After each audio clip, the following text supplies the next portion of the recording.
नमस्कार, प्रणाम। हम संजीत और आप सब देख रहे हैं आशा 24। इस समय सीवान लोकसभा सीट से निर्दलीय प्रत्याशी आप देख सकते हैं कि हिना साहब का लगातार दौरा जारी है। आप देख सकते हैं कि उनके चाहने वालों का यहाँ पर भीड़ लगा हुआ। आप देख सकते हैं तमाम लोग उनसे मिलने के लिए आप देख सकते हैं कि किस प्रकार यहाँ पर भीड़ लगा हुआ है। और जो हिना साहब हैं सभी लोगों से मिल रही हैं, उनके दुख तकलीफों को जो है कि समझ रही हैं, बुझ रही हैं। आप देख सकते हैं, आपको बता दें कि उनका लगातार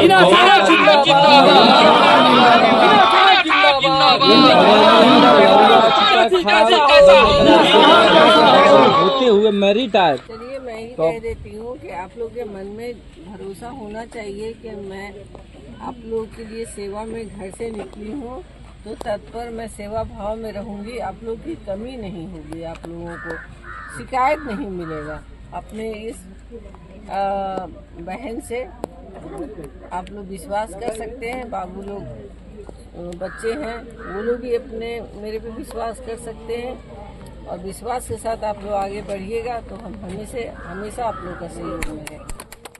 तो आप देख सकते हैं कि जो निर्दलीय प्रत्याशी हिना साहब है किस प्रकार उनके चाहने वालों का भीड़ लगा हुआ है। आप देख सकते हैं कि जो काका आप देख रहे हैं किस प्रकार जो हिना साहब का समर्थन मिल रहा है, जो प्यार मिल रहा है, सभी वर्गों का एक साथ सपोर्ट मिल रहा है। हिना साहब सभी जगहों पर भव्य तरीके से स्वागत हो रहा है, सभी लोगों से मिल रही हैं, दुख तकलीफों को सुन रही हैं और वह बता रही हैं कि मैं जीतूंगी, जनता जैसा कहेगी वैसा करूंगी। काफ़ी दिनों से सीवान का विकास रुका हुआ है, 15 वर्षों से विकास रुका हुआ है। अब देख सकते हैं कि इस समय जो हिना साहब है उनका काफिला मैरिटायर में पहुंचा हुआ है और जो संबोधन कर रहे हैं। आप देख सकते हैं कि मैरिटायर के मुखिया जी हैं। तो आइए सुनते हैं मैरिटायर के जो मुखिया जी हैं उनका संबोधन। विरोधी रहता है यहाँ पर सब लोग, लेकिन अब जो समय आया हुआ है तो हम लोग तन मन धन से एमपी साहब को फिर एमपी बना दें। मेरी बात को लोगों को पता लगता होगा, हम तो मान ही लिए एमपी साहब।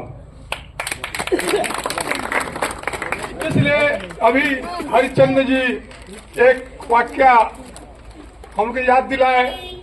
एक ऐसा समय था जब साहब थे के पिताजी थे और उस समय नए नए अभी कड़ाई हुआ था इलेक्शन का। कहीं भी सीआरपी वाले आकर के डिस्टर्ब है।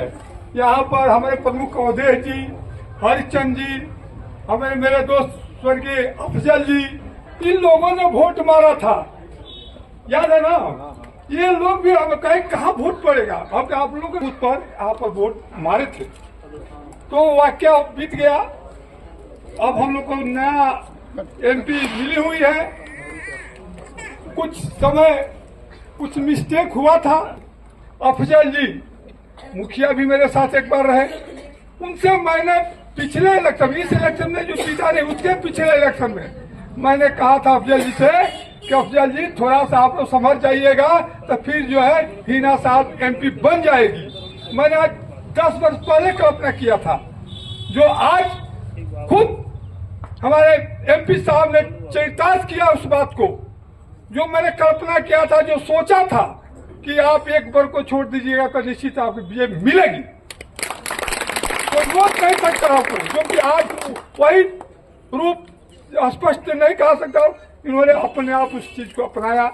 यहाँ पर चर्चा हो रही है कि कितने लोग इनकी एक कह रहे कि नहीं हम टिकट आपको देंगे, आप हमारे पार्टी से इलेक्शन लड़िए। लेकिन उन्होंने दृढ़ संकल्प कर लिया है कि मैं कतई नहीं जाऊंगी, कतई नहीं जाऊंगी, मैं स्वयं लड़ूंगी, मैं अपनी ताकत से लड़ूंगी, जनता की ताकत से लड़ूंगी। मैं किसी पार्टी के भरोसे नहीं लड़ूंगी। मैंने तो क्या क्या कहूं, मैंने तो रात गया था सिलौट चट्टी पर, वहां पर एक है भाजपा ये है, कहा कि मुखिया जी कहा के हम तो अपने यहाँ पार्टी दिए हुए हैं, पर आपने मतलब पंचायत अध्यक्ष है, हमारे यहाँ के लोग हैं भाजपाई लोग कहते हैं कि ठीक है भाई मुखिया जी हम थोड़ा सा बच कर रहेंगे, लेकिन आपके साथ में हम भी रहे उन लोग के साथ में, रिटर्न कर रहे हैं। हम कांग्रेस थे लेकिन वो लोग उन लोग के साथ में मैं रहता था, लेकिन मेरे लिए कोई जगह नहीं थी, इसलिए कि वो समय बदल चुका था कि हमारे लिए कोई प्रत्याशी नहीं मिल रहा था कि इसका हम लोग सपोर्ट में थे, लेकिन आज बड़ी खुशी की बात है कि हम लोग के प्रत्याशी हिना साहब एक स्वतंत्र प्रत्याशी के रूप में मिली है।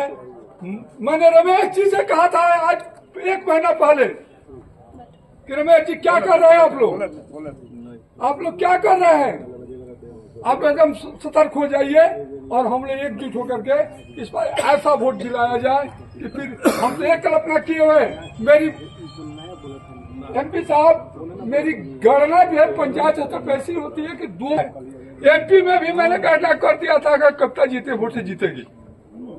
आज जो है मेरी कैलकुलेशन में ये है, मेरे दिमाग में है, आप जो है इतने वोटों से जीतेगी जितना कि MP साहब भी नहीं जीते हो।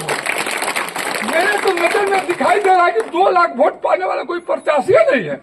लिख लीजिए, तब फिर मुखिया जी याद कीजिएगा 2 लाख कितने पाया है।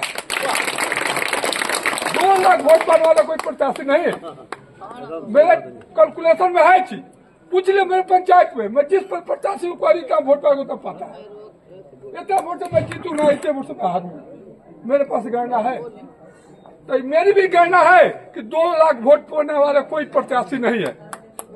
एक जो है गणित कि मान लीजिए कि भाजपा का वोट अगर ये 100 वोट हम लोग के पक्ष में आता है तो हम लोग 200 वोट पाते हैं।